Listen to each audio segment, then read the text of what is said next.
तमा एक valiant night था जिसने डीमंस के हाथों अपनी मौत पाई थी, लेकिन उसकी डेथ के बाद वो रीबॉर्न हुआ into the body of an S rank behemoth, एक ऐसा क्रीचर जो इतना पावरफुल था कि वो एंटायर नेशंस को ऑब्लिटरेट कर सकता था। और एटलीस्ट यही उसकी स्टेटस स्क्रीन क्लेम्स करती है। एक्चुअली वो सिर्फ एक कैट की तरह अपीयर करता है। तमा अपनी सेकंड चांस एट लाइफ के लिए ग्रेटफुल है, लेकिन वो अपने नए फॉर्म एज अ मॉन्स्टर के बारे में थोड़ा टॉन फील करता है, खासकर इसलिए क्योंकि उसकी प्रीवियस लाइफ पूरी तरह से मॉन्स्टर्स को स्ले करने में डेडिकेटेड थी। उसी समय उसने एक ई रैंक स्लाइम को धीरे धीरे उसकी ओर अप्रोच करते हुए देखा, और ये साफ था कि वो क्रीचर उसे खाना चाहता था। रिएक्टिंग क्विकली उसने स्टेटस स्क्रीन को रिविजिट किया ताकि सेल्फ डिफेंस के लिए एक स्किल सिलेक्ट कर सके। उसने एक एबिलिटी अनलॉक की जो उसे माउथ से रॉक्स फायर करने की अनुमति देती है, और उसने इस स्किल का यूज करके स्लाइम को डिफीट कर दिया। जब खतरा खत्म हो गया तब उसे रियलाइज हुआ कि उसने रीइंकार्नेशन के बाद से कुछ भी नहीं खाया है, इसलिए उसने स्लाइम को ट्राई करने का डिसीजन लिया। सरप्राइजिंगली ये उसे सरप्राइजिंगली गुड टेस्ट किया, और एक एक्स्ट्रा बेनिफिट के रूप में उसने पाया कि वो मॉन्स्टर्स की स्किल्स को एब्जॉर्ब कर सकता है जिनको वो कंज्यूम करता है। इसने उसे आइटम्स को स्टोर करने की एबिलिटी अनलॉक करने में मदद की। इसके बाद तमा ने डंजन के बाकी हिस्सों को एक्सप्लोर करने का डिसीजन लिया ताकि देख सके कि और क्या खा सकता है, क्योंकि वह एक एस रैंक है। बाकी मॉन्स्टर्स उसके सामने कोई चांस नहीं रखते। तमा ने ऑल काइंड्स ऑफ मिनोटॉर्स, गोलेम्स और स्नेक्स को स्ले किया ताकि उन पर फीड कर सके, और अब तक उसकी लाइफ एज अ कैट इतनी भी बुरी नहीं रही है। वो इस तरह से जीने का आदी हो सकता है। उसी समय एक बहुत अच्छी तरह एंडाउड एल्फ गर्ल ने डंजन एंट्रेंस पर अपनी एडवेंचरिंग का डे शुरू किया। वापस तमा के पास वो अभी भी अपने नए घर को एक्सप्लोर कर रहा था जब उसने एक रूम के बीच में एक ट्रेजर चेस्ट देखा। वो बहुत एक्साइटेड था क्योंकि ये पहली बार था जब उसने एक ट्रेजर चेस्ट को पर्सन में देखा था, इसलिए वो इसे खोलने के लिए दौड़ा और अंदर एक मैसिव जेम पाया। अनफॉर्चुनेटली ट्रेजर चेस्ट एक ट्रैप निकला, लेकिन एक मिमिक होने के बजाय ये उसे एक हिडन बॉस रूम में टेलीपोर्ट कर देता है। तमा ने खुद को एक अर्थ ड्रैगन की बैक पर राइडिंग करते पाया, और अब तक जिन मॉन्स्टर्स का उसने सामना किया था उनकी तुलना में ये भी एक एस रैंक है, यानी वह उसे एक सिंगल ब्लो में नहीं गिरा सकेगा। अर्थ ड्रैगन ने तमा को उसकी लेयर में डेयरिंग करने के लिए टॉन्ट किया, ये डिक्लेयर करते हुए कि वह उसे मारने वाली है। लेकिन तमा अभी केवल 1 घंटे से जिंदा है और वो खुद को इतनी जल्दी हारने नहीं देने वाला था। उसने अपनी रॉक अटैक का यूज करने की कोशिश की, लेकिन क्योंकि अर्थ ड्रैगन अर्थ से बनी है, अटैक उसकी बैक से हार्मलेसली बाउंस होकर रूफ पर टकराती है, एक स्मॉल होल छोड़ती है। ड्रैगन रिटेलिएट करती है एक स्लैश के साथ, लेकिन तमा ने आयरन बॉडी स्किल को एक्टिवेट करके खुद को शील्ड कर लिया। यद्यपि तमा ने स्लैश को विथस्टैंड कर लिया, अटैक ने उसे सीरियसली इंजर्ड कर दिया। ड्रैगन, जो उसकी स्ट्राइक को सहने के बाद भी जिंदा था, उसकी रेजिलियंस को एक्नॉलेज करती है, लेकिन नोट करती है कि वह उसे डिफीट करने के लिए अब भी टू वीक है। वो आगे बढ़कर उसे फिनिश करने का इंटेंट करती है, लेकिन अंतिम क्षण में टी ने एक फ्लाइट स्किल को एक्टिवेट किया और अपनी टेल का यूज करते हुए ड्रैगन की आई को स्लैश किया। सीलिंग में होल से बाहर निकलने से पहले तमा अपने इंजरी से बहुत सारा ब्लड खो रहा है, इसलिए वो डंजन से बाहर निकलने की कोशिश कर रहा है ताकि कहीं सेफ प्लेस पर रेस्ट कर सके इससे पहले कि वो पास आउट हो जाए। वो एग्जिट के बिल्कुल पास है, लेकिन वो इवेंचुअली ब्लड लॉस के कारण जमीन पर कोलैप्स हो जाता है। उसी समय उसने देखा कि कुछ उसके कॉर्नर के आसपास से अप्रोचिंग कर रहा है, और क्योंकि वो अब मूव नहीं कर सकता, जो भी वो चीज है वो डेफिनेटली उसे किल कर सकेगी जब वो उसे स्पॉट कर लेगी। लकीली फॉर हिम, ये एल्फ गर्ल थी जो कॉर्नर के आसपास आई थी। जैसे ही उसने एक लगभग लाइफलेस कैट बॉडी को देखा, वो उसकी हेल्प करने के लिए रश की। तमा कुछ घंटों बाद जागता है, खुद को बेड पर लाइन पाता है। उसके वुंड्स केयरफुली बैंडेज थे। वो डिसोरिएंटेड महसूस कर रहा है और सोचता है कि वो कहाँ हो सकता है, लेकिन उसकी कंफ्यूजन उस समय इंटरप्ट होती है जब एल्फ गर्ल रूम में मिल्क की एक बॉल लेकर एंटर करती है। उसे पासिंग आउट से पहले उसे ग्लिम्स करने की याद आती है और उसकी ब्यूटी पर मार्वल करने से खुद को रोक नहीं पाता। एल्फ गर्ल विजिबली रिलीव्ड है ये देखने के लिए कि तमा जाग गया है, ये नोटिंग करते हुए कि उसकी इंजरीज काफी सीवियर थी। उसने एडमिट किया कि उसे नहीं पता कि कैसे एक छोटी किटन जैसे वो बीच डंजन में पहुंच गई थी। जल्दी रियलाइज करता है कि वो मानती है कि वो केवल एक ordinary cat rather than the powerful behemoth है। वो वास्तव में है, क्योंकि वो बोल नहीं सकता, सच बताने का कोई वे नहीं है, लेकिन अगर वो कर भी सकता क्यों रूइन करेगा अरेंजमेंट, जब इसका मतलब हर रात उसके चेस्ट पर सोना है। अगले कुछ हफ्तों में एल्फ लड़की तमा का ध्यान रखती है जब तक कि वो फुली रिकवर्ड नहीं हो जाता। एक दिन अरा बाहर निकलती है और जब वो नहीं होती, तमा सोचता है कि वो उसके लिए कितना ग्रेटफुल है। उसने केवल उसे ठीक नहीं किया बल्कि उसे खाने को दिया और अपने बिस्तर में सोने दिया। उसकी काइंडनेस का रिटर्न करने के लिए तमा कसम खाता है कि चाहे कुछ भी हो वो उस लड़की की रक्षा करेगा ताकि उसकी सेफ्टी सुनिश्चित हो सके। टी डिसाइड करता है कि वो अरा के साथ डंजन में जाएगा ताकि वो उस पर नजर रख सके। वो चुपचाप बोट में चढ़ जाता है। जैसे ही वे डंजन में पहुंचते हैं वो छिपा रहता है। उसे थोड़ा वरी है कि वह किसी वियर्ड सिचुएशन में फंस सकती है, जैसे कि अपने कपड़े स्लाइम के सामने खो देना। इसलिए वह पहले साइन ऑफ ट्रबल पर कूदने के लिए तैयार है। जैसे ही अरा गॉब्लिन्स के ग्रुप से मिलती है वो स्विफ्टली अपनी एक्सेलरेशन स्किल एक्टिवेट करके उन्हें आसानी से काट देती है। जैसे ही फाइट खत्म होती है वो उनके कान कलेक्ट करने के लिए झुकती है। बाद में रिवॉर्ड क्लेम करने के लिए उसे एक्शन में देखता है। टी थॉरोली इम्प्रेस्ड होता है अपनी past experience as a knight से। वो स्वॉर्ड्समैनशिप के बारे में बहुत कुछ जानता है और आसानी से पहचान सकता है कि अरा की स्पीड और टेक्निक कितनी इनक्रेडिबल है। जैसे ही अरा गॉब्लिन के कान स्टो करती है उसे एक और गॉब्लिन कॉर्नर के पीछे से झांकता हुआ दिखाई देता है। इंस्टिंक्टिवली वो अपनी बैटल स्टांस अस्यूम करती है। उसने उस दिन के लिए पर्याप्त गॉब्लिन्स को मार दिया है, लेकिन अगर ये एक हमला करने पर इंसिस्ट करता है तो वो इसे भी मारने के लिए तैयार है। उसे ये रियलाइज नहीं होता कि ये गॉब्लिन ऑर्डिनरी नहीं है, ये एक गॉब्लिन मेज है। बिना वार्निंग के वो मैसिव फायरबॉल उसकी तरफ फेंकता है, कॉट ऑफ गार्ड और अनप्रिपेयर्ड होने के कारण। अरिया खुद को सीरियस ट्रबल में पाती है। तमा नहीं चाहता कि उसे चोट लगे, लेकिन वह अपने ओवरपावर्ड स्किल्स का उपयोग नहीं कर सकता क्योंकि वह दिखाना नहीं चाहता कि वो एक मॉन्स्टर है। इसके बजाय वो अरा को रास्ते से हटाता है और अपने रेगुलर किटी पॉज से गॉब्लिन मेज पर हमला करता है, जिससे वो पीछे की ओर गिर जाता है और डंजन की सीढ़ियों से नीचे गिर जाता है। अपने डूम तक पहुंचता है। अरा समझ नहीं पाती कि तमा मैनेज्ड टू गेट यहां कैसे पहुंच गया, लेकिन वो थैंकफुल है कि उसने उसे बचाया। रास्ते में वापस टाउन की ओर उसने उसे अपने ट्रिपल DS पर लेटने दिया और उसका बेली टिकल किया और तमा बिल्कुल लविंग इट के रूप में टाउन में वापस आने के बाद अरा सीधे एडवेंचरर्स गिल्ड में जाती है गॉब्लिन के कान सबमिट करने के लिए। जैसे ही वो रिसेप्शन डेस्क के पास पहुंचती है उसे लॉर्ड कास्मीन रोकता है। हालांकि उसने उसे पहले एनकाउंटर किया है। वो उससे बचने की कोशिश कर रही थी क्योंकि वह उसे अपनी पार्टी में रिक्रूट करने के लिए परसिस्टेंट प्रयास कर रहा था। अरा पोलाइटली डिक्लाइन करने की कोशिश करती है, फुली अवेयर कि कास्मीन का स्लीजी नेचर है, लेकिन वह उसकी रिजेक्शन को स्वीकार करने से इनकार करता है। जैसे ही वह अपनी किस्मत आजमाने के लिए उसके दोनों चीक्स पकड़ने की कोशिश करता है, टास्क तुरंत एक्शन में आ जाता है और कास्मीन के हाथ को जोर से काटता है और उसे जाने नहीं देता। कास्मीन पेन में चिल्लाता है और तमा को लूज करने की कोशिश में वाल्डली फ्लेलिंग करता है। जब वो फाइनली सक्सीड होता है फ्यूरियस किटन को डिसलॉज करने में, टी सीधे कास्मीन के चेहरे पर उतरता है और एक फ्लरी ऑफ स्क्रैचेस अनलीश करता है। फिर से अरा के चेस्ट पर कूदते हुए कास्मीन पूरी तरह से ह्यूमिलिएटेड हो जाता है। कास्मीन एनरेज होता है और तमा पर अटैक करने के लिए अपनी तलवार निकालने वाला होता है, लेकिन इससे पहले कि वो स्विंग कर सके उसकी तलवार दी गिल्ड मास्टर आर्नल्ड द्वारा पकड़ ली जाती है।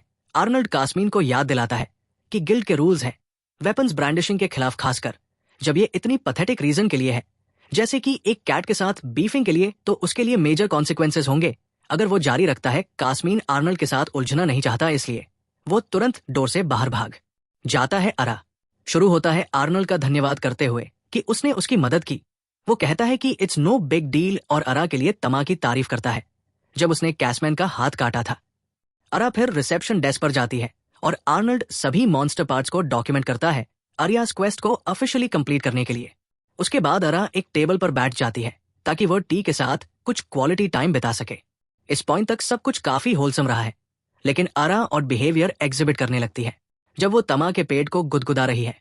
उसकी उंगली उसके बॉल्स के डेंजरसली करीब चली जाती है और उसे अपने कैट के प्राइवेट एरिया को गुदगुदाने का आइडिया थोड़ा ज्यादा थ्रिल कर रहा है। शॉर्टली आफ्टर अरा एक बात लेने की तैयारी करती है और डिसाइड करती है कि टी को भी साथ ले जाएगी। हालांकि T being a former knight with his honour to uphold मना कर देता है कि वो वुमेन्स बाथ में उसके साथ कुछ इम्प्रॉपर एंगेज करेगा। बावजूद इसके टी खुद को एरिया के साथ बाथ में पाता है।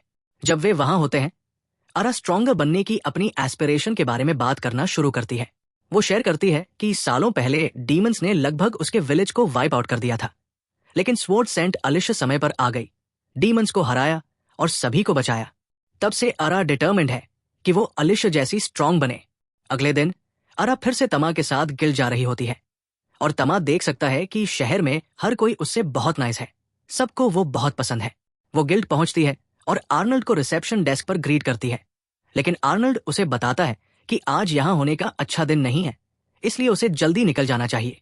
दुर्भाग्य से अरा आर्नल्ड की सलाह का पालन करने से पहले कैसमैन वहां आ जाता है और प्राउडली अनाउंसेस करता है कि उसके कैट द्वारा घायल होने के बाद वो बैरन से शिकायत करने गया था और परिणाम स्वरूप उसे एक स्पेशल ऑर्डर मिला जिसमें कहा गया कि अरा के पेट कैट को मार दिया जाए।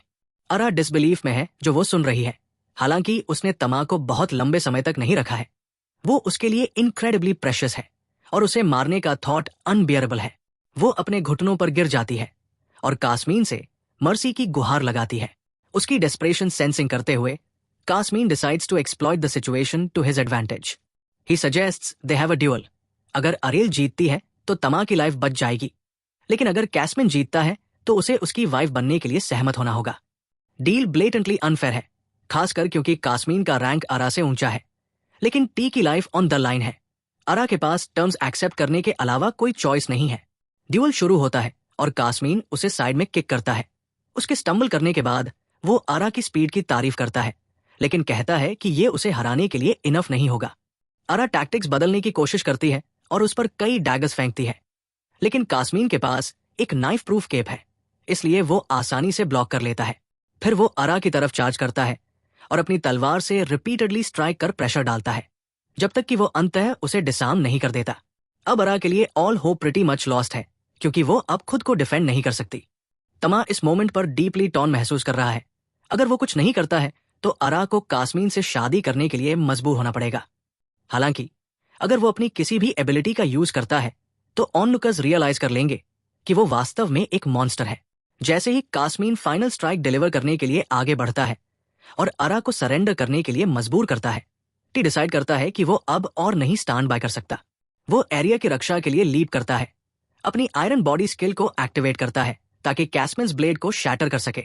तुरंत बाद तमा एक पावरफुल हाउल स्किल अनलीश करता है, जिससे कास्मीन नियर बाय ट्रीज के एक क्लॉक में हल होता है। शेयर कोइंसिडेंस से कैसमैन्स स्वॉर्ड उसी डायरेक्शन में फ्लंग हो जाती है, सीधा उसके बॉल्स की ओर एमिंग करती है, एंश्योरिंग कि उसके पास एक बेहद अनप्लेजेंट एक्सपीरियंस होने वाला है। जो अभी हुआ उसके बाद क्राउड में हर कोई खुद से मर्मरिंग करने लगता है, क्योंकि वे जानते हैं कि उन्होंने अभी कैट को स्किल्स यूज करते देखा है। तमा जानता था कि ये होगा और अब हर किसी ने उसे स्किल्स यूज करते देखा है। ये ज्यादा समय नहीं लगेगा कि वे फिगर आउट कर ले कि वो एक मॉन्स्टर है। वो जानता है कि उसे डेफिनेटली मार दिया जाएगा, लेकिन फिर भी वो इस आउटकम से संतुष्ट है, क्योंकि उसने कम से कम अरा की रक्षा कर ली। अरा और आर्नल्ड ने तमा के पास जाकर उसे अपनी स्किल्स का यूज करते हुए देखा और उन्होंने डिस्कस करना शुरू किया कि वो वास्तव में क्या हो सकता है बजाय इसके कि तमा एक मॉन्स्टर है। वे कॉन्विंस हो गए कि वह एक एलिमेंटल कैट है। आर्नल्ड ने अरा को विनर घोषित किया और सब कुछ नॉर्मल हो गया, जिससे तमा को अपनी जिंदगी एक ओवरपावर्ड कैट के रूप में आगे बढ़ाने का मौका मिला। अगले दिन सुबह अरा ने तमा को बेड से कोक्स करने की कोशिश की, लेकिन मिस्चिवस किटन ने प्लेफुल तरीके से उसके कान को निबल कर दिया, जिससे वो पूरी तरह से फ्लस्टर्ड और अनकंट्रोलेबली ब्लशिंग हो गई।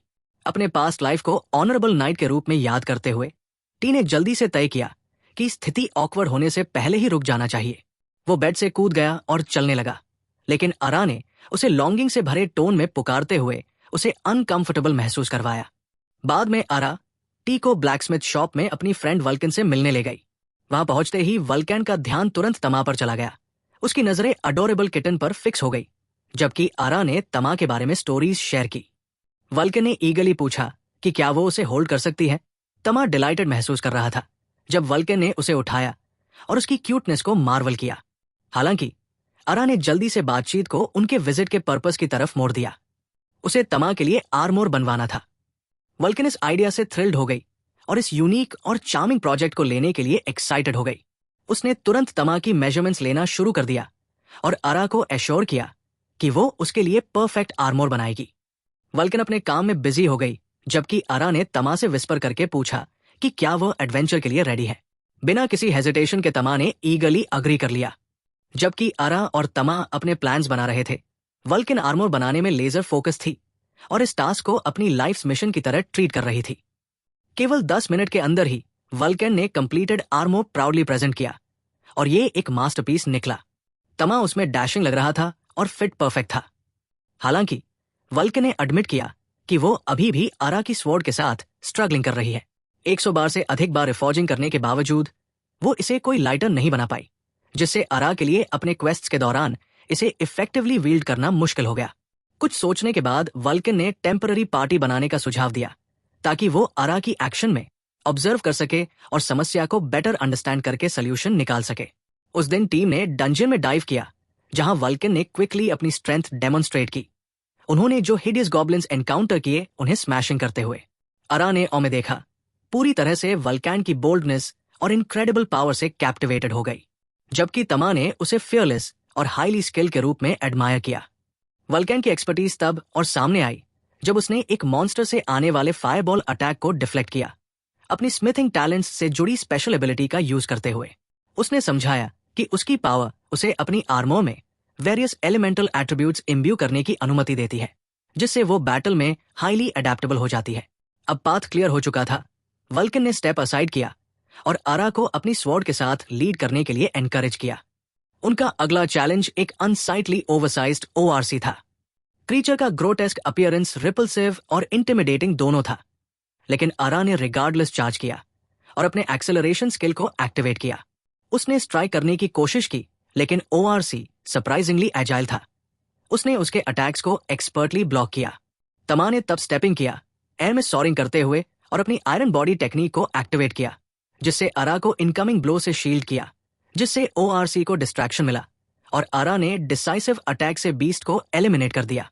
वल्कन ने आरा के मूवमेंट्स को क्लोजली ऑब्जर्व किया और नोटिस किया कि उसकी लॉन्ग स्वॉर्ड उसकी बैटल फ्लो को हिंडर कर रही है, जिससे उसके स्ट्राइक्स लेस इफेक्टिव हो गए।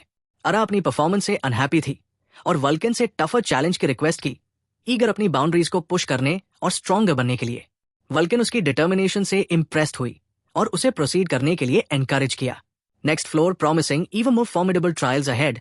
जैसे जैसे वे और नीचे उतरते हैं, ग्रुप खुद को स्लाइमी लेचरस रोपर्स के एक झुंड का सामना करते हुए पाते हैं, जो यूजुअल मैसिव बीस्ट्स के बजाय होते हैं। तमा तुरंत घबरा जाता है, वरीड कि ये स्लाइमी क्रीचर्स उसकी मिस्ट्रेस को अपने राइडिंग टेंड्रल से एनस्नैर कर लेंगे। वो जल्दी से आरा को अलर्ट रहने और उनके स्टिकी ग्रिप से बचने की चेतावनी देता है। आरा एक्सेलरेशन के साथ चार्ज करती है, लेकिन रोपर की स्पीड उन्हें टफ अपोनेंट्स बना देती है। उसके स्ट्राइक्स उनके बॉडी से कनेक्ट नहीं होते हैं और एक रोपर उसकी हैवी स्वॉर्ड को तोड़ देता है, जिससे वह डिफेंसलेस हो जाती है। ठीक जैसे ही वो स्नैर होने वाली होती है, वल्कन उसकी ओर एक नाइफ फेंकता है। आरा मिडएयर में उसे कैच करती है और जल्दी से रोपर के कोर में ड्राइव करती है, उसे एक प्रेसाइज मोशन में किलिंग कर देती है। नई रिजॉल्व के साथ आरा अपना फोकस शिफ्ट करती है और अगले स्लाइम को टेक डाउन करने के लिए मूव करती है। वल्कन क्लोजली उसकी फाइटिंग स्टाइल को वॉच करती है और जल्दी से महसूस करती है कि आरा की true strength shorter lighter weapons का यूज करने में है, न कि उसकी हैवी लॉन्ग स्वॉर्ड में। कुछ ही मोमेंट्स में आरा इनक्रेडिबल स्पीड और प्रिसिशन के साथ मॉन्स्टर के लिम्स को स्लाइस करती है, जिससे वल्कन पूरी तरह स्पीचलेस हो जाती है। हालांकि उसे हमेशा से पता था कि आरा टैलेंटेड है, वल्कन ने इस लेवल की स्विफ्टनेस और इफेक्टिवनेस की एंटिसिपेट नहीं की थी दूसरे मॉन्स्टर को डिस्पैच करने में। जैसे ही वे सोचने लगते हैं कि फाइट खत्म हो गई है, स्लाइम अपना गो एरिया पर स्प्लैशेस करता है, उसे हेड से टो तक पूरी तरह से ड्रेंच कर देता है जब वो अपनी लिम्स रीग्रो कर रहा होता है। डिस्गस्ट और फ्यूरी में क्रिंजिंग करते हुए आरा ग्रो करती है कि केवल तमा को ही उसके साथ कुछ ऐसा करने का अलाउड है। अपनी आउटरिच से फ्यूएल्ड होकर वो क्रीचर को एक सिंगल डेवस्टेटिंग मूव में ऑब्लिटरेट करती है। इस बार वो उसे इतने छोटे छोटे पीसेस में काटती है कि उसके रिजेनरेट होने का कोई चांस नहीं है। वल्कन और तमा उसे उसकी इनक्रेडिबल स्किल डिस्प्ले पर कॉन्ग्रेचुलेट करने के लिए रश करते हैं, जबकि वल्कन क्लोजर मूव्स करती है। Tama being the cheeky little kitten halfway रुककर डेड मॉन्स्टर से थोड़ा जूस चुराने के लिए रुकता है, ताकि उसकी स्किल को अपने यूज के लिए एब्जॉर्ब कर सके। अभी भी फ्यूमिंग, आरा अपनी फ्रस्ट्रेशन को उस रोपर के रेमनेंट्स पर अनलीश करती है, जिसने उसे अपने डिस्गस्टिंग गू में ड्रेंच करने की हिम्मत की थी। वो उसके पहले से ही डिस्ट्रॉयड बॉडी को बार बार फ्यूरियसली स्टैब करती है, muttering vengeful thoughts under her breath, जबकि तमा साइलेंट बिविल्डरमेंट में देखता है, वंडरिंग क्या वो थोड़ी ज्यादा दूर जा रही है। अपनी रैम्पेज के बाद आरा वल्कन से खुलती है और लॉन्ग स्वॉर्ड्स को वील्ड करने के अपने चॉइस के पीछे की कहानी शेयर करती है। वो अपने बचपन में स्वॉर्ड सेंट से मिलने की बात रिकाउंट करती है, एक फिगर जिसने उसका आइडल बनकर उसे वेपन उठाने के लिए इंस्पायर किया।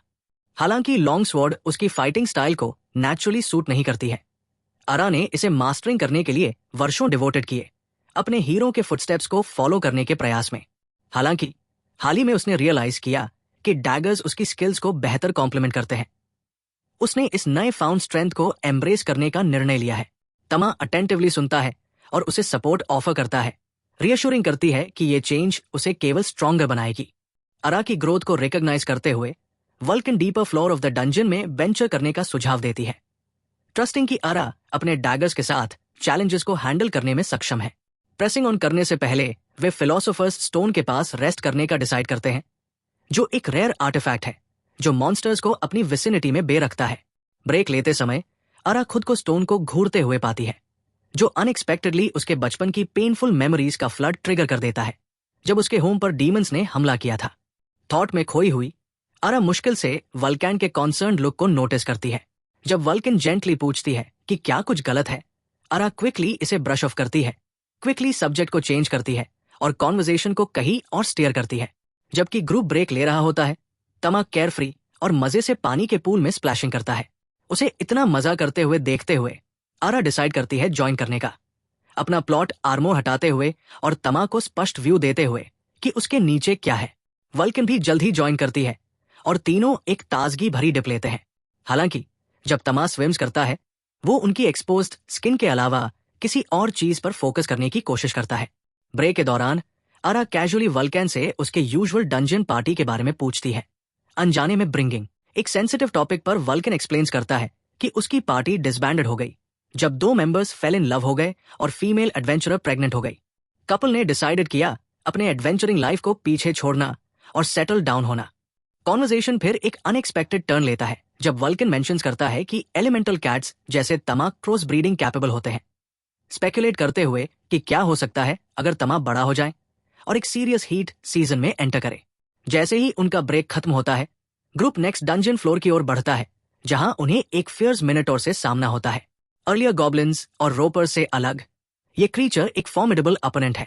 अरा केयरफुली अप्रोचेस करते हुए बीस्ट की ओर एक्सेलरेट करती है और अपने व्हर्लविंड एसएल टेक्निक को एक्सिक्यूट करती है, लेकिन उसका अटैक बैली मिनोटॉर की थिक हाइट को स्क्रैच करता है, जिससे वो शेकन हो जाती है।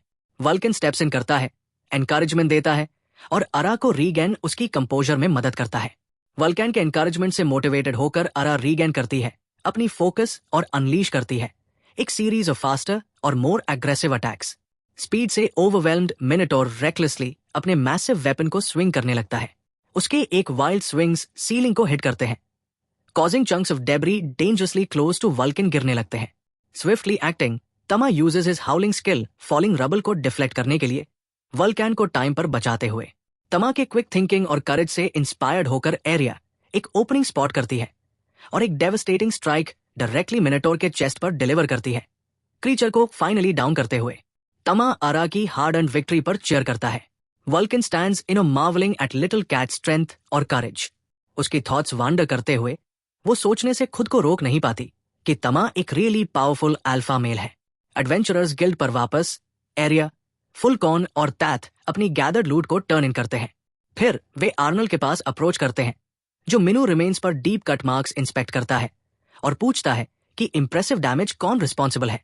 वल्कन एक प्राउड स्माइल के साथ एक्सप्लेन्स करता है कि marks areas newly refined skills का रिजल्ट है।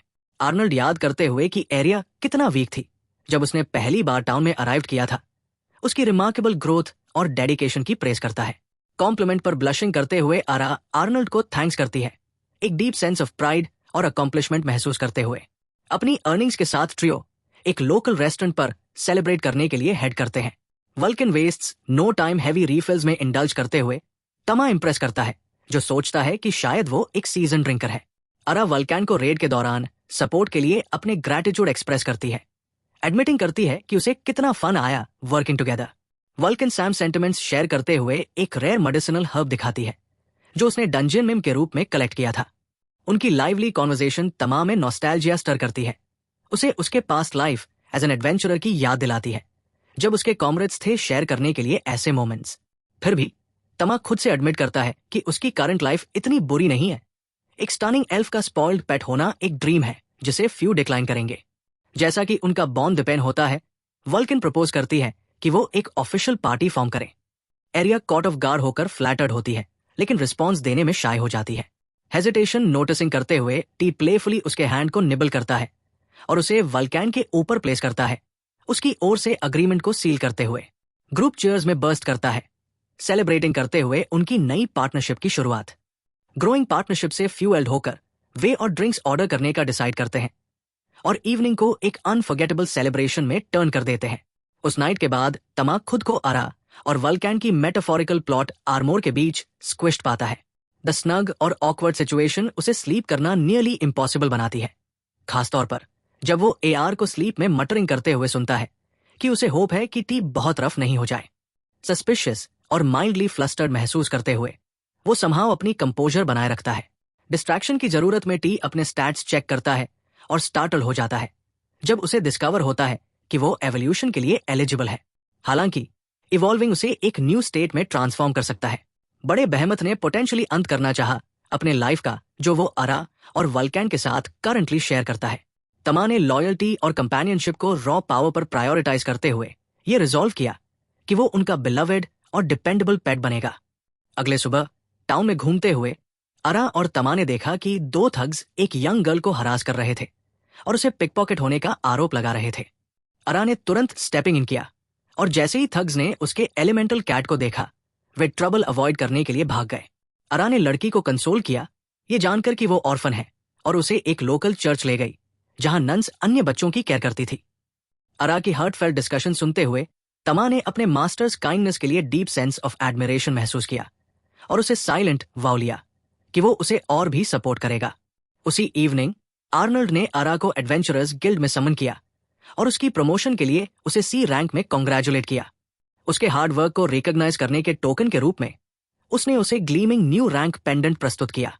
हालांकि उनकी सेलिब्रेशन कमोशन की वजह से कट शॉर्ट हो गई near the quest board. Arnold ने बताया कि लियोनार्ड नामक नियरबाई टाउन में लोग डिसअपियर हो रहे थे और रूमर्स सजेस्ट करते थे कि डीमंस इसमें इन्वॉल्व हो सकते हैं। यह सुनकर अरा की डिटर्मिनेशन शार्प हो गई, उसके deep seated grudge against demons से फ्यूएल्ड होकर, और उसने डिटेल्स के लिए ईगली पूछा और बिना हेजिटेशन के इमरजेंसी क्वेस्ट लेने का इंटेंशन डिक्लेयर किया।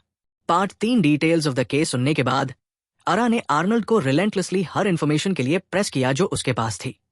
वल्कन ने एल्फ की ईगरनेस टू टेक चार्ज देखते हुए अनईजी महसूस किया, ये डाउट करते हुए कि क्या वह टास्क के लिए ट्रूली अप टू थी। हालांकि अरा का रिजॉल्व फर्म रहा और वो स्विफ्टली एक्ट करने के लिए डिटर्मिन्ड थी ताकि और लोगों को विक्टिम्स बनने से रोका जा सके। उसकी डिटर्मिनेशन से इम्प्रेस्ड होकर वल्कन ने उसकी असिस्टेंस ऑफर की और आर्नल्ड ने रिमार्क किया कि यह सरप्राइजिंग नहीं होगा अगर कोई मर्सनरी कंपनी जल्द ही उन्हें रिक्रूट करने का डिसीजन ले। तभी एक यंग मैन ने ट्यूनिक पहने हुए गिल्ड में एंटर किया। उसने खुद को सेड्रिक के रूप में इंट्रोड्यूस किया और एडवेंचरर्स ने तुरंत उसे ड्यूक के एल्डेस्ट सन के रूप में रिकॉग्नाइज किया, जो लैबिरिंथ्स मैनेज करने के एक्सपर्टीज के लिए रिनाउंड था। सेड्रिक ने वार्मली ग्रीट किया और अरा और वल्कैन को एश्योर्ड किया कि वे जल्द ही बैटल में साथ खड़े होंगे। तमा ने सेड्रिक को लेजेंडरी वॉर रैग्नारॉक से रिकॉल किया, जहां ह्यूमैनिटी ने डीमंस के खिलाफ डेस्परेट फाइट लड़ी थी। हालांकि लॉसेस कैटास्ट्रोफिक थे, विक्ट्री अल्टीमेटली सिक्योर हुई thanks to a prodigious boy जो ग्रैंड मेज था और उसने उन्हें ट्रायम्फ की तरफ लीड किया और लेजेंडरी हीरो बना। एक्साइटमेंट के एमिड अरा ने कंसर्न एक्सप्रेस किया कि उनका ग्रुप सच ओवरवेलमिंग थ्रेट्स का सामना करने के लिए बहुत स्मॉल था।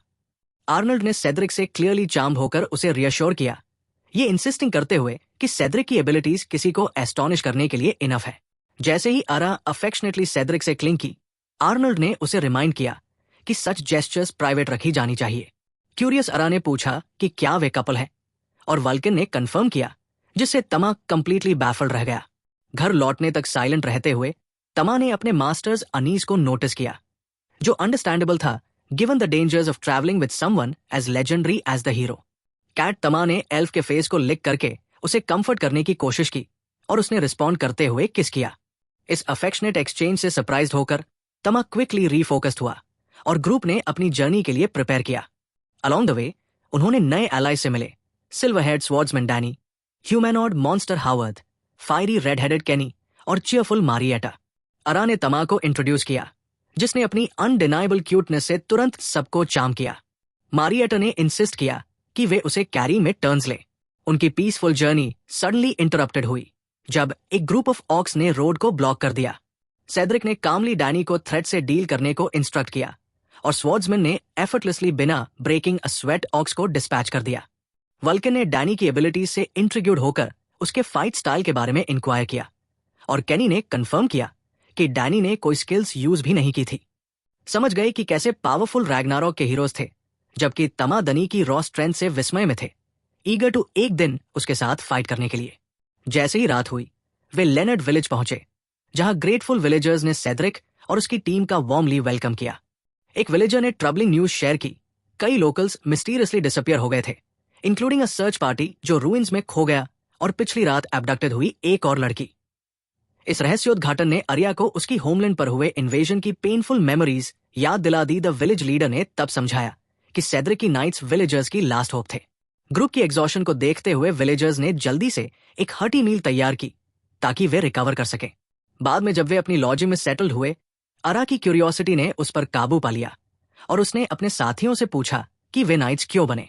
दनी ने बताया कि उसके परिवार की पावर्टी ने उसे डेब्ट्स चुकाने के लिए ज्वाइन करने पर मजबूर किया था, जबकि हावर्ड ने भी एक सिमिलर हार्डशिप की कहानी शेयर की। केनी ने बताया कि उसे अपनी बीमार बहन के लिए मेडिसिन खरीदने के लिए पैसे चाहिए थे और मारियट ने कहा कि वो अपने एनस्लेव्ड पिता के लिए फ्रीडम चाहती थी। इन हार्टफेल्ट स्टोरीज को सुनते हुए टी सौरों को सेंस कर सकता था जो उनकी मोटिवेशंस के पीछे छिपा था। यहां तक कि आर्या ने भी सवाल पूछने पर रिग्रेट करना शुरू कर दिया, उनकी स्ट्रगल्स का वेट महसूस करते हुए। के ने हालांकि अपनी चॉइसेस में कोई शेम महसूस नहीं किया। उन्होंने अपनी स्ट्रगल्स फेस की, ड्यूज चुकाए और अब अपने पाथ्स बना रहे थे। सेड्रिक का रीजन अलग था। उसने स्वीकार किया कि उसे लव या फैमिली ऑब्लिगेशंस में कोई इंटरेस्ट नहीं था। ड्यूक के बेटे के रूप में उसने ऑर्डर को ज्वाइन किया, न कि ड्यूटी की वजह से, बल्कि इसलिए कि उसे कोई ग्रेटर पर्पस नहीं था और मॉन्स्टर्स को स्ले करना एंजॉयबल लगता था। उसकी ब्लंट ऑनेस्टी सभी को अच्छी नहीं लगी, लेकिन किसी ने कोई ऑब्जेक्शंस नहीं उठाया। डिनर के बाद सबको बेथिंग का टाइम था। लड़कियां एक रिलैक्सिंग शो का आनंद ले रही थी, जबकि लड़के यूथफुल मिसचीफ में ड्रिवन हो स्नीक पीक करने की कोशिश कर रहे थे। टी एवर वॉचफुल ने उन्हें एक्ट में पकड़ लिया और एक जोरदार शाउट से दनी और हावर्ड को उनके क्वार्टर्स में वापस भगा दिया। सेड्रिक ने उनके हरीड रिट्रीट को माइल्ड अम्यूजमेंट के साथ देखा, क्वाइटली पॉन्डरिंग उनके एक्साइटमेंट के लिए, एक फीलिंग जिसे वो पूरी तरह शेयर नहीं कर सका। एक बार जब ग्रुप रिफ्रेश्ड हो गया, वे फॉलोइंग लैबिरिंथ में गहराई से वेंचर करने लगे। उन्हें पता नहीं था कि एक मैलेवोलेंट क्रीचर साइलेंटली उनकी हर मूव को स्टॉक कर रहा था। हिडन प्रेडेटर के लिए एडवेंचरर्स केवल प्रे थे। क्लोजली वॉच कर रहा था और अपनी स्ट्रेंथ गैदर कर रहा था। इससे पहले कि वे आगे बढ़ते, उनकी प्रोग्रेस एक पैक ऑफ वेयरवुल्व्स द्वारा ब्लॉक कर दी गई। Howard, acting as the tank, massive shield के साथ आगे बढ़ा, वुल्व्स को टॉन्ट करके उनका अटेंशन ड्रॉ किया ताकि उसके साथ ही स्ट्राइक कर सके। सेड्रिक ने फ्लॉलेस प्रिसिशन के साथ अपनी अनपैरालल्ड स्वॉर्ड्समैनशिप दिखाई, जबकि आरा बैटल में डाइव करके खुद को प्रूव करने के लिए डिटर्मिन्ड थी। तमा आर्मोर वेयरवुल्व्स को देखते हुए ब्रीफली एक पावरफुल रोर अनलीश करने पर विचार किया, लेकिन उसने एक वाटर बेस्ड अटैक चुना। परफेक्ट एम के साथ उसने एक वेयरवुल्फ को डाउन किया और 2 और स्विफ्टली एलिमिनेट कर दिए, जिससे उसकी पार्टी उसकी स्किल से विस्मय में आ गई। शैडो से ऑब्जर्विंग हिडन मॉन्स्टर उनकी इंप्रेसिव स्ट्रेंथ से टेकन अबैक था, स्पेशली तमा जिसकी एलिमेंटल पावर की कमांड अनएक्सपेक्टेड थी। Despite the impressive strength, monster ने डिटर्मिन्ड किया कि वो इन इंट्रूडर्स को आगे बढ़ने की अनुमति नहीं दे सकता। सिचुएशन को एस्केलेट करने के लिए प्रिपेयर्ड किया, चाहे अधिक वेपन्स अनलीश करने हो या खुद हस्तक्षेप करना हो। हीरोज के साथ सभी एलिमेंटल कैट्स एबिलिटीज से शॉक थे। अरा, अटली कैप्टिवेटेड, ने ओपनली अपनी एडमिरेशन व्यक्त की, यहां तक कि यह सुझाव दिया कि उसे टी की स्ट्रेंथ से सबड्यूड होने में कोई आपत्ति नहीं थी। तमा ने उसके वर्ड्स को पक्यूलियर पाया, लेकिन उसने अपनी एनिमल इंस्टिंक्ट्स को रेजिस्ट किया, रिमाइंडिंग हिमसेल्फ कि आरा अभी भी उसकी मास्टर है। वे जल्द ही एक ऑप्रेसिव क्रशिंग एटमॉस्फेयर से भरे चैम्बर में पहुंचे तो सेड्रिक ने हाथ उठाकर ग्रुप को हॉल्ट करने के लिए कहा। साय से emerged Beryl Astero, the labyrinth का मास्टर, उसने डिक्लेयर किया कि उनकी यात्रा यही समाप्त होगी, revealing himself as a surviving demon seeking vengeance for his fallen king. Danny ने तुरंत बेरल पर आरोप लगाया कि वो लेनॉर्ड विलेज को बदला लेने के लिए टारगेटेड कर रहा है, लेकिन डीमन ने इसे डिसमिस कर दिया एक सिनिस्टर ग्रिन के साथ, explaining that the town was merely the beginning of a much larger scheme. बिना हेजिटेशन के उसने ट्रॉल्स का एक समूह सम्मन किया अटैक करने के लिए। खतरे का एहसास होते ही सेड्रिक ने टीम को स्प्लिट करने का आदेश दिया, लेकिन बेरल ने इस मूव का एंटिसिपेटेड करते हुए एक बैरियर कंजूर किया जिसने तामा को ग्रुप के बाकी लोगों से अलग कर दिया। जैसे ही एक ट्रोल तामा पर चार्ज हुआ, उसने फियर्सली फॉट बैक किया, उसका एक हाथ टेयर ऑफ किया उसकी फ्रस्ट्रेशन के लिए। हालांकि सेवियर्ड लिम्ब लगभग तुरंत रिजेनरेटेड हो गया। इस बीच सेड्रिक की टीम खुद को दुश्मनों से घिरा हुआ पाया। उन्हें सेड्रिक के लीडरशिप में गाइड करने की कोई चारा नहीं बचा। सेड्रिक ने अपना ब्लेड अनशीथ किया जो डार्क मैजिक से पल्स करने लगा, और विकेड लाफ के साथ उसने 2 ट्रोल्स पर चार्ज किया। उन्हें इतनी थॉरली से काट डाला कि वे रिजेनरेट नहीं कर सके और उन्हें बैटलफील्ड से पूरी तरह हटा दिया। बेरल की आंखें वाइडन हो गई जब उसने पहचाना फॉरबिडन मैजिक सेड्रिक ने वील्ड की थी, एक एबिलिटी जिसे केवल रैग्नारॉक वॉर के दौरान महान मेज द्वारा यूज किया गया था। सेड्रिक ने अम्यूजमेंट के साथ स्मर्क किया क्योंकि ये उसके लिए बहुत फन होने वाला था। इस बीच तामा ने स्टोन वॉर अटैक अटेम्प्ट किया, लेकिन ट्रोल्स ने बैरली फ्लिंच्ड किया और उनके वुंड्स तुरंत हील्ड हो गए। खतरे को पहचानते हुए तामा ने पीछे हटते हुए सोचा कि क्या उसे अपने स्ट्रॉन्गर फॉर्म में इवॉल्व करना चाहिए। हालांकि इवॉल्विंग का मतलब एरा के साथ अपने बॉन्ड को तोड़ना होगा, एक सैक्रिफाइस जिसे तामा ने करने से इनकार कर दिया। अपने चॉइस में रिजोल्यूट रहते हुए उसने फ्लेम रोर अनलीश्ड किया, ट्रोल्स को झुलसा दिया और उनके वुंड्स को रिजेनरेट होने से रोक दिया। उसकी डेयरिंग टैक्टिक सफल हुई और ट्रोल्स कोलैप्स होकर पराजित हो गए। रिलेंटलेस अटैक से एनरेज्ड होकर बेरल ने नेक्स्ट कॉन्फ्रंटेशन की तैयारी की। वल्कन ने अपने मैसिव हैमर के साथ आगे बढ़कर पावरफुली स्विंग किया, लेकिन बेरल ने स्किलफुली डॉज किया और एरा की नाइफ स्ट्राइक को अपने डैगर से डिफ्लेक्ट कर दिया।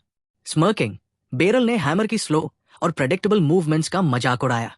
हालांकि वो चौंक गया जब वल्कन ने अचानक धूल का एक क्लाउड किकअप किया, टेम्परेरिली उसे ब्लाइंड करते हुए। इस मौके को पकड़ते हुए एरा ने आगे बढ़कर अपना ब्लेड बेरल की छाती में ड्राइव कर दिया। पहले तो उसने इसे ट्रिवियल वाउंड के रूप में डिसमिस कर दिया, लेकिन फिर एल्फ के एन्चांटेड डैगर से लाइट रेडिएटेड हुआ, डैमेज को एम्पलीफाई किया और उसे नीज पर गिरने के लिए मजबूर कर दिया। पेन मिसनाल करते हुए बेरल ने वापस ट्राई किया अपने डैगर से, delivering a vicious wound to Era, जो एक सिंपल कट से कहीं अधिक था। समूह ने पैनिक में आते हुए उसकी ओर दौड़ लगाई क्योंकि तामा को डर था कि वेपन माइट बी पॉइजन्ड। इस बीच बेरल, जो अभी भी जीवित था, डार्कली स्मर्क करते हुए डिक्लेयर्ड किया कि जब ट्रू पावर रिटर्न होगा, ह्यूमैनिटी क्रम्बल होगी। फिर इन ऑमिनस वर्ड्स के साथ उसका शरीर पेट आरवाई होते हुए स्टोन में बदलने लगा और फिर डस्ट में क्रम्बल हो गया। इस बीच पॉइजन तेजी से एरा के आर्म में फैल गया। सेड्रिक ने वाउंड को ग्रिम एक्सप्रेशन के साथ एग्जामिन किया, identifying it as dragon venom, एक लीथल टॉक्सिन। हावर्ड ने उसके आर्म को अपने एन्चांटेड शील्ड के अगेंस्ट प्रेस्ड किया, hoping to slow the poison's progress, जबकि समूह लियोनार्ड विलेज की ओर हरीड बैक हुआ। उनके पहुंचने पर विलेज डॉक्टर ने उनकी आशंकाओं की पुष्टि की ड्रैगन वेनम इनवेरिएबली फैटल था with in a day and a half, और सर्वाइवल इम्पॉसिबल था। बिना अर्थ ड्रैगन की आई के एरा को बचाने के लिए डेस्परेट होकर समूह ने बीस्ट को हंट करने का विचार किया, लेकिन सेड्रिक ने एडमेंटली ऑब्जेक्ट किया, insisting there wasn't enough time. जैसे जैसे एरा का पेन अनबियरेबल हुआ, गिल्ट और डिस्पेयर से कंज्यूम्ड तामा ने खिड़की से बाहर छलांग लगाई और भाग गया। एरा के द्वारा उसकी जान बचाने की यादें तामा को ओवरवेल्म्ड कर गई और उसने सोलेम वाव किया कि किसी भी कीमत पर उसकी काइंडनेस को रीपे करेगा। डिटर्मिन्ड, वो उन रूइंस की ओर दौड़ा जहां वह एक एलिमेंटल कैट के रूप में रीबॉर्न हुआ था, अर्थ ड्रैगन का सामना करने के लिए तैयार। वही बीस्ट जिससे उसने पहले बैरली एस्केप्ड किया था। ड्रैगन तामा को वापस देखकर सरप्राइज्ड, स्नियर्ड और उसके लास्ट एनकाउंटर के दौरान भागने के लिए उसे टॉन्टेड किया, लेकिन इस बार तामा नहीं डगमगाया। डीप डाउन उसने समझ लिया कि उसकी वर्तमान स्ट्रेंथ जीतने के लिए पर्याप्त नहीं थी। कोई और विकल्प न होने पर तामा ने लाइफ ऑल्टरिंग चॉइस किया। उसने एक फुल बेहमत में इवॉल्व करने का निर्णय लिया, एरा को बचाने के अल्टीमेट पावर अनलीश करने के लिए।